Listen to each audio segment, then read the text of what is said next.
तो आज हम लोग बात करेंगे चेंज इन डिमांड, या इसी को दूसरा नाम दिया जाता है शिफ्ट इन डिमांड कर्व। मांग वक्र का विवर्तन या मांग में परिवर्तन, ये कब होगा और कैसे होगा। बच्चों, ये हमारा डिमांड कर्व है, डी हमारा इनिशियल डिमांड कर्व है।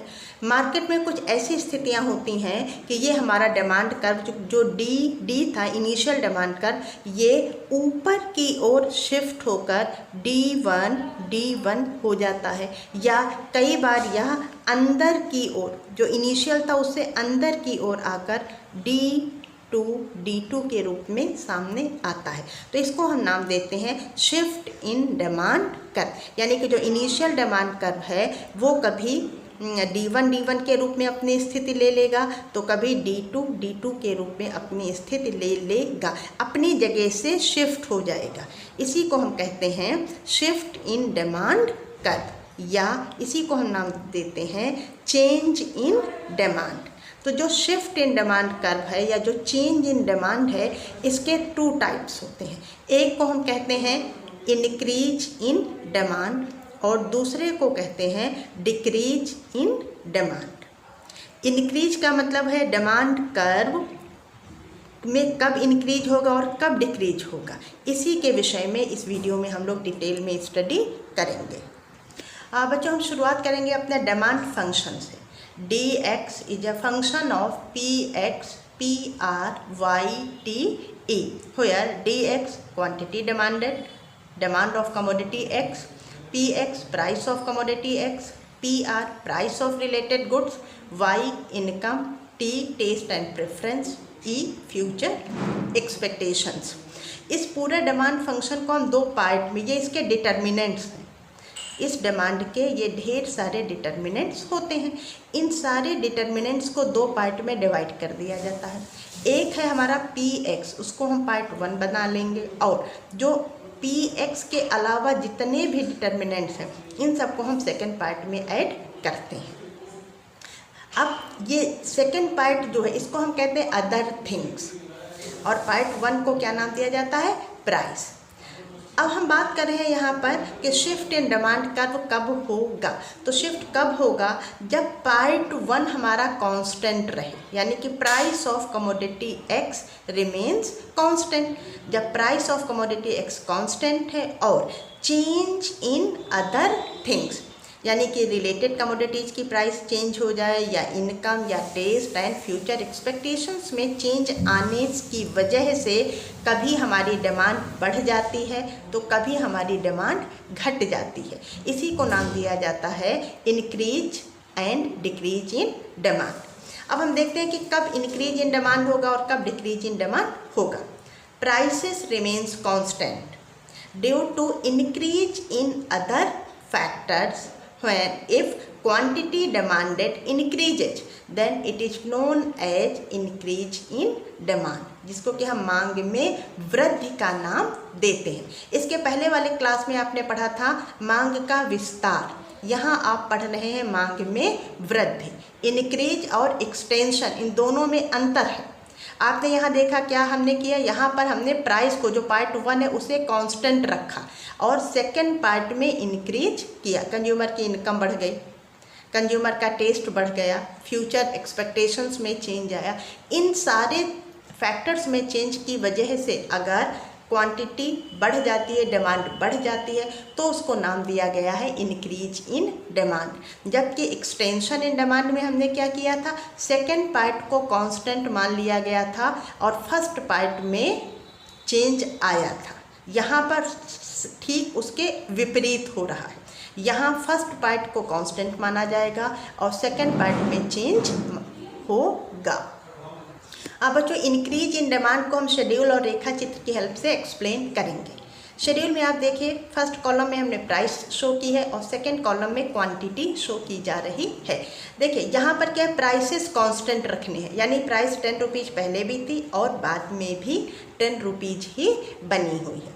10 rupees price as it is बनी रहेगी, there will be no any change in prices. लेकिन क्वांटिटी पहले 20 यूनिट्स की थी, अब ये बढ़कर 30 यूनिट्स हो गई है। क्यों हो गई है? क्योंकि अदर थिंग्स में चेंज आ गया है। शायद कंज्यूमर की इनकम बढ़ गई हो, या सब्सटीट्यूट गुड की प्राइस बढ़ गई हो, या कॉम्प्लीमेंट्री गुड की प्राइस घट गई हो, कोई भी चेंज आया होगा, उसकी वजह से क्वांटिटी हमारी बढ़ जाए without any change in price. इसको नाम दिया जाता है इंक्रीज इन डिमांड। इसका हम ग्राफिकल प्रेजेंटेशन करेंगे। ओ एक्स एक्सिस पर यूनिट्स, ओ वाई एक्सिस पर प्राइस, और प्राइस जो कि कांस्टेंट है 10 रुपीज़ है, वही हमेशा बनी रहनी है। तो एक पैरेलल लाइन खींच दी गई है एक्स एक्सिस के समानांतर एक लाइन खींच दी गई, जिसको कि हम प्राइस लाइन बोलेंगे, जो कि 10 रुपीज़ के बराबर है। 10 रुपीज़ प्राइस पर ही इनिशियल डिमांड कितनी थी? D1। पॉइंट ए पर ए से एक हमने परपेंडिकुलर नीचे बनाया, जो क्या शो कर रहा है कि ओ से लेकर इस 20 तक क्वांटिटी की डिमांड इकोनॉमी में की जा रही है। अब प्राइसेस एज इट इज हैं, लेकिन डिमांड कर्व D1 से शिफ्ट होकर D2 हो गया है। पॉइंट ए से पॉइंट बी की ओर हम चले गए हैं। यहाँ आप देख रहे हैं हमें एक नया डिमांड कर्व मिल गया है, जो कि राइटवर्ड स्लोपिंग है, जो कि ऊपर की ओर गया है। ऊपर की ओर जाना या राइट साइड में मूवमेंट करना, इसको हम कहते हैं शिफ्ट इन डिमांड। और शिफ्ट में कैसा शिफ्ट हुआ है? Increase in demand. पहले सेम प्राइस पर 20 यूनिट्स की डिमांड थी, अब उसी सेम प्राइस पर 30 यूनिट्स की डिमांड की जा रही है। तो ये कहलाता है इंक्रीज इन डिमांड। और इंक्रीज इन डिमांड क्यों होगा, कब होगा, उसके क्या क्या कारण होते हैं, उसकी बात कर लेते हैं ज़रा। पहला कारण क्या है? इनकम ऑफ कंज्यूमर इंक्रीज किया होगा। दूसरा कारण यानी कि इसके जितने भी डिटर्मिनेंट्स हैं, जो अदर थिंग्स हैं, उन सब में चेंज हुआ होगा। सेकंड क्या है? Price of substitute goods increase कर गई होंगी, या प्राइस ऑफ कॉम्प्लीमेंट्री गुड्स कम हो गई होंगी, या कंज्यूमर का टेस्ट प्रेफरेंस इस कमोडिटी की ओर और ज़्यादा बढ़ गया होगा। तो इन सब कारणों से इंक्रीज इन डिमांड होता है, और डिमांड कर्व हमारा राइट वर्ड शिफ्ट हो जाता है, जिसे कि हम इंक्रीज इन डिमांड, मांग में वृद्धि के नाम से जानते हैं। हाँ बच्चों, अब हम बात करेंगे डिक्रीज इन डिमांड। ये कब होगा और कैसे होगा?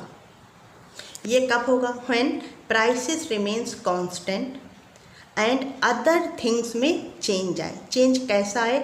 अदर थिंग्स में चेंज की वजह से क्वांटिटी या डिमांड जो है उसमें कमी आने लगे, उसको हम कहते हैं डिक्रीज इन डिमांड। क्या कंडीशन बनी?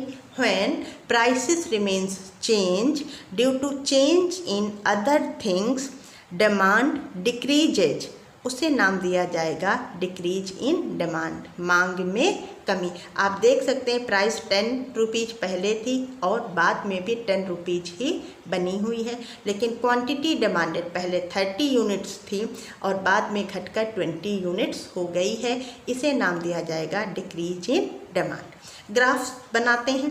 ओ एक्स एक्सिस पर यूनिट्स, ओ वाई एक्सिस पर प्राइसेस को शो किया गया है। प्राइस 10 रुपीज़ है, उसे शो करने के लिए एक पैरेलल लाइन बना दी जाती है, एक्स अक्ष के समानांतर रेखा।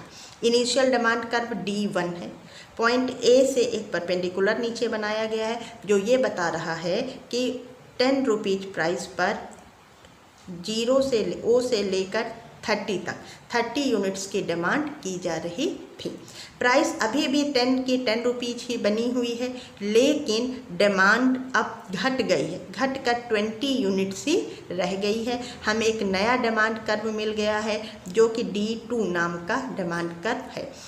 कंज्यूमर पॉइंट ए से पॉइंट बी की ओर शिफ्ट हो चुका है। हमें एक नया डिमांड कर्व मिल गया है, जो पॉइंट बी के करस्पॉन्डिंग डिमांड कितनी है ये पता करने के लिए हम नीचे एक परपेंडिकुलर बनाते हैं, जो कि एक्स एक्सिस को 20 यूनिट्स पर टच कर रहा है। यानी कि इकोनॉमी में प्राइस में कोई चेंज नहीं हुआ है, 10 रुपीज़ ही है, लेकिन डिमांड 30 यूनिट्स से घटकर 20 यूनिट्स हो गई है। और हमारा इनिशियल डिमांड कर्व जो D1 था वो लेफ्ट वर्ड शिफ्ट होकर D2 के रूप में हमारे सामने आया है।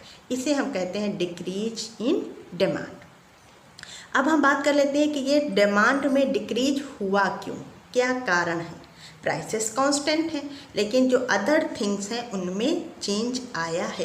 तो क्या चेंज आया है? पहला क्या है, शायद कंज्यूमर की इनकम घट गई हो, जिस वजह से वो सेम प्राइस पर भी पहले की अपेक्षा कम यूनिट्स की डिमांड कर रहे हैं।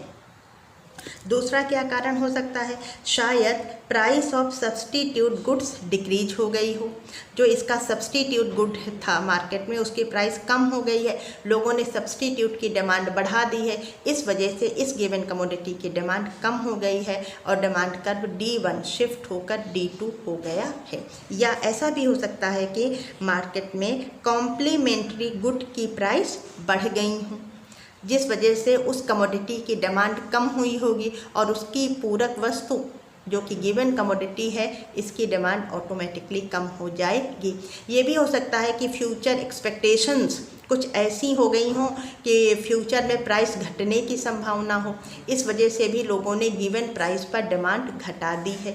या टेस्ट एंड प्रेफरेंस में चेंज आ गया है। पहले इस एक्स कमोडिटी की डिमांड बहुत ज़्यादा थी, लोगों का टेस्ट इसमें बहुत डेवलप हो चुका था, अब लोगों ने इसमें रुचि लेना बंद कर दिया है, इस वजह से भी सेम प्राइस पर, गिवन प्राइस पर इस पर्टिकुलर कमोडिटी की डिमांड में कमी आई है। तो ये था बेटा आपका चेंज इन डिमांड। अब हम बात कर लेते हैं क्वेश्चन कैसे आएगा।